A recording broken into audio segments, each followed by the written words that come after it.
सबसे पहले आप लोग इस व्यक्ति को ध्यान से देखें, उसके बाद फिर मैं बात करता हूँ। बाद में मैं इसे टैग भी कर दूंगा। तो इस व्यक्ति का नाम है मजीद खान।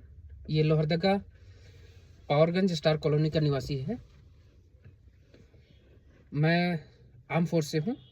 इस व्यक्ति को मैंने एक ज़मीन के एग्रीमेंट के लिए 11 लाख रुपए दिए थे चेक के माध्यम से, और फिर इसकी पुत्री के विवाह में भी कर्ज के रूप में 4 लाख रुपए दिए थे। इस व्यक्ति ने उस ज़मीन का एग्रीमेंट खुद के नाम से करा लिया। जब मैंने इससे पैसे मांगे तो ये और इसके पुत्र मुझे और मेरे परिवार को उग्रवादियों से संबंध बता के कि हम उग्रवादियों से हमारा संबंध है, सारे परिवार को जान से मरवा देंगे। मुझे कहता है कि जब ड्यूटी पे रहोगे तो पूरे परिवार ख़त्म करा देंगे, पैसे भूल जाओ। बहुत तरह की धमकी दिया। मैं फौजी हूँ, इनकी धमकियों से डरने वाला नहीं हूँ।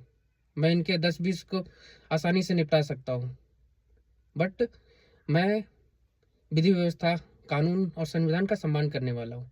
इसलिए मैं प्रशासन का सहारा लेना मैंने ज़रूरी समझा और उसके माध्यम से मैंने आवेदन दिए। सबसे पहले मैंने एसडीपीओ लोहरदगा को आवेदन दिया। दिखा सकता हूँ मैं आपको। 30/10/2025 को मैंने आवेदन दिया था। सारी चीज़ें मेरे पास उपलब्ध हैं, बट कोई कार्रवाई नहीं हुई। आश्वासन मिला कि हाँ काम होगा, बट कोई काम नहीं हुआ। उसके बाद फिर आवेदन मैंने पुलिस अधीक्षक लोहरदगा को दिया। उन्होंने केस को लोहरदगा थाना में ट्रांसफ़र किया। ये पुलिस अधीक्षक को आवेदन दिया था, इन्होंने थाना प्रभारी लोहरदगा को ट्रांसफ़र किया। थाना प्रभारी को दिया गया आवेदन भी मेरे पास है।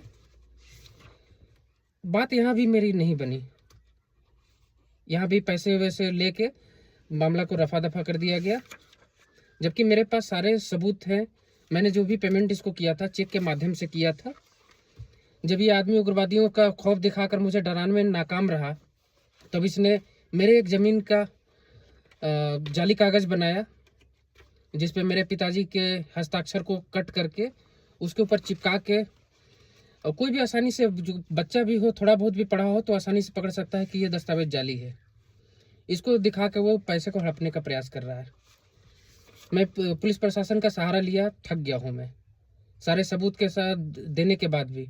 अब आर्म फोर्स वालों से भी ये पैसे लेंगे और उनके परिवार के साथ पुलिस प्रशासन बदतमीजी से पेश आएगी, तो फिर आम इंसान का फिर क्या होता होगा, आप लोग तो रोज़ दिन देखते भी होंगे। मैं खैर चुप रहने वाले में से नहीं यार, ना ही मैं अपन इतना जो पुलिस प्रशासन के द्वारा नाइंसाफ़ी हो रही है, ये सब चीज़ें जो बैठने वाला। मैं आगे भी जाने का गया। मैंने इसकी शिकायत डीजीपी, झारखंड के डीजीपी से भी मैंने शिकायत की है। ये आवेदन वहाँ डीजीपी को दिया हुआ है, रिसीव आप देख सकते हैं। साथ ही मैं झारखंड के मुख्यमंत्री श्री हेमंत सोरेन जी को भी मैंने एक आवेदन दिया है, ये देख सकते हैं आप। अब देखते हैं पुलिस प्रशासन और राज्य के मुख्यमंत्री इस पर क्या स्टेप लेते हैं। अब हम जैसे सेना के लोगों को भी अगर पुलिस प्रशासन से काम कराने के लिए, न्याय मानने के लिए पैसा देना पड़ेगा, तो फिर तो आम आदमी क्या ही उम्मीद करेगा न्याय की। और आप सभी लोगों से मैं यही कहूँगा कि सतर्क रहें इस व्यक्ति से। इसके सारे पुत्र हैं, इसने कई लोगों को अपनी ठगी का शिकार बनाया है। बहुत सारे लोगों के मेरे पास मैंने जिनके मिल सकते थे उनके मैंने दस्तावेज भी लिए हैं। उन्हें भी इसने उग्रवादियों का खौफ बता के डराया, धमकाया, उनको शांत करा दिया। सारे चीज़ें मेरे पास अवेलेबल है। खुट्टी में बताता है कि इसका खुट्टी में इसने कई मर्डर किए हैं, कई गर्दन काट के आए हैं। इस तरह से लोगों को डराता है। ये एक और व्यक्ति है, लोहरदगा के ही हैं, इनके साथ भी ज़मीन की धोखाधड़ी करके इसने उनसे भी पैसे ठगे।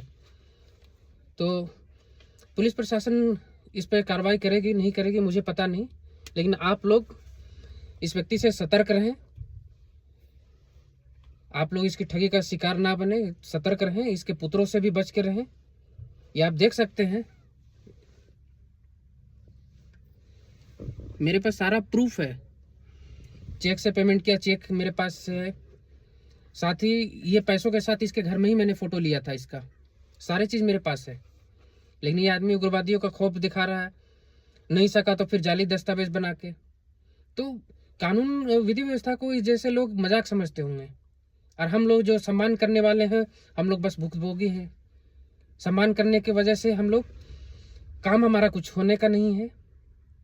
तो आप लोग सतर्क रहें। और अभी भी देश के न्याय व्यवस्था, झारखंड के डीजीपी और मुख्यमंत्री पे अभी मुझे भरोसा है कि इस पे कुछ ना कुछ जरूर एक्शन लेंगे।